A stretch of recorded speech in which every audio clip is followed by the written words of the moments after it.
Sadhguru, I wanted to know that when we are silent, still we feel that mind chattery, which always bothers us, and our thought always shifts back to past and future imaginations, which will not be any of output.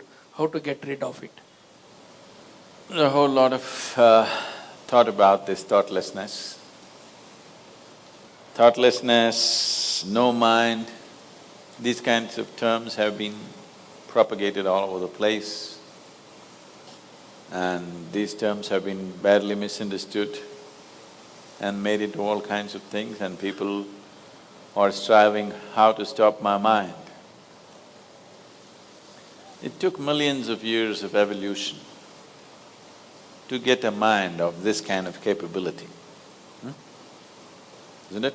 Millions of years of tremendous amount of nature's work that today you have a mind of this kind of scope.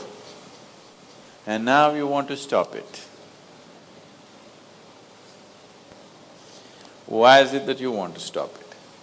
If your mind was constantly producing absolute pleasantness for you, would you think how to stop this mind?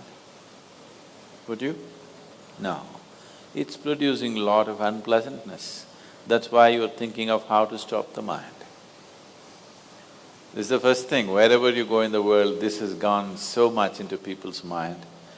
If you tell them you meditate, they say, "But Sadhguru, I'm not able to stop my mind." I said that will happen only after you stop your kidneys, liver, heart. You stop all these things, then the mind will also stop. Do you want it to stop? No. Then why do you want the mind to stop? Why do you have such a horrible prejudice against the mind? You don't mind if your heart is beating, you can meditate. You don't mind if your liver is working, you can meditate. Your kidneys are functioning, you can meditate. If your brain functions, you can't meditate, what is the problem? You seem to have something against intelligence, isn't it? This is the conspiracy of the stupid against human intelligence, that to meditate means your brain must be frozen.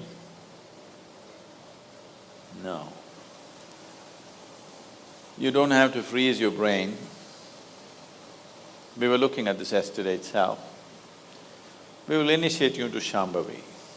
It's a simple process. There are many ways to do it, this is one simple way.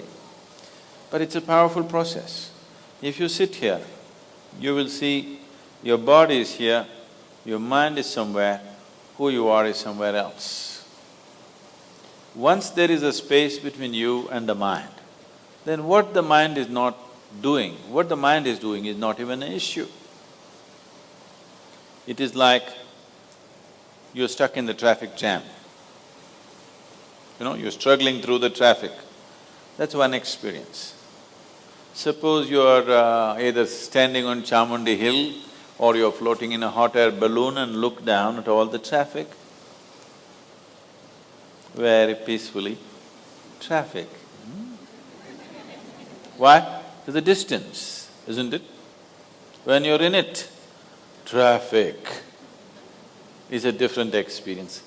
From really high up there, sitting in a hot air balloon, you look down, you can't even hear the sounds. Looks wonderful, traffic, isn't it? Yes or no? Because there's a distance. So once there's a distance between you and your mind's activity, mind is not a problem. Mind is a miracle, it is not a problem. And anyway, if thoughts are going continuously, if you're having a mental diarrhea, obviously you ate some bad food, isn't it? Yes. If you're having a physical diarrhea, you ate some bad food, isn't it? If you're having a mental diarrhea, you are obviously consumed something wrong. What this wrong thing could be is, the moment you identify yourself with something that you're not, then you're finished. Your mind is a continuous runs. There is no other way. Do what you want, try as hard as you want, it is not going to stop. If you do not identify yourself with anything that you are not. You know how to be with everything, you know how to use everything, but you're not identified with it, then you will see if you sit here, simply mind will be like this. If you want to use it, you can use it, otherwise it'll be like this. Right now your hands are like this, or you're holding it tied up because it'll go all over, is it? No. You can keep it like this. You can keep it like this, you can keep it like this. When you want to use it, you can use it. So it's a useful instrument. Suppose your hands become like this. You know, some people have become like this. Yes or no? If it becomes like this, you will become ridiculous, isn't it? If it happens to your mind, also you're equally ridiculous. It is just that you are living in the comfort that nobody else can see it. But people can see it. They watch you closely enough, they can see it, isn't it?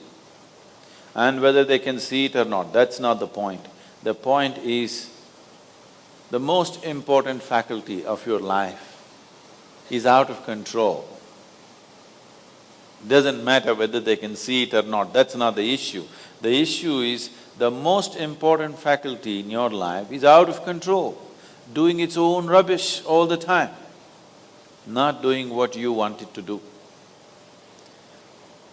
So, if you have to be freed from this ailment, you should stop eating bad food.